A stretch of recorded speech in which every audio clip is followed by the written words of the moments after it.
आधी रात मीरा अकेले पड़ती है। कमरा मंद रोशनी में है।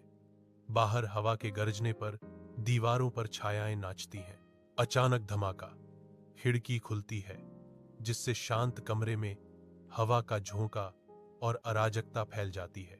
एक पुरानी काली पृष्ठ हवा में घूमती है, मीरा की गोद में धीरे से उतरती है। अंधेरे में एक शकुन। मीरा डर लग रही है। उसकी आंखें सदमे से चौड़ी हैं क्योंकि वह रहस्यमय पृष्ठ को घूर रही है जो अब उस पर टिका हुआ है।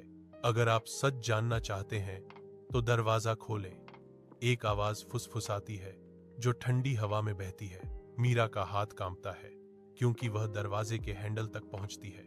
उसके चेहरे पर डर और जिज्ञासा का मिश्रण अंकित है। दरवाजा खुलता है। एक खाली गलियारा प्रकट होता है। मीरा झांकती है।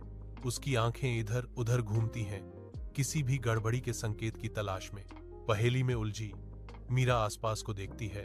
उसकी सांसें उत्सुकता से थमी हुई हैं। उसकी निगाहें फर्श पर टिक जाती हैं।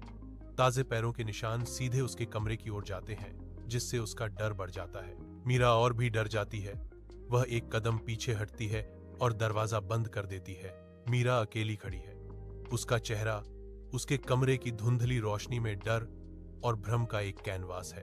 वह रहस्यमय पृष्ठ और अशुभ पद चिन्हों के बीच अपनी निगाहें घुमाती है जो सामने आ रहे रहस्य को समझने के लिए संघर्ष कर रही है। संदेह उसके मन को धुंधला कर देता है। क्या यह वास्तविकता है या उसकी कल्पना का एक हिस्सा?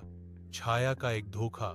खिड़की बंद करने और रोशनी चालू करने के बावजूद एक गहरा डर बना रहता है जो उसके दिल को जकड़ लेता है।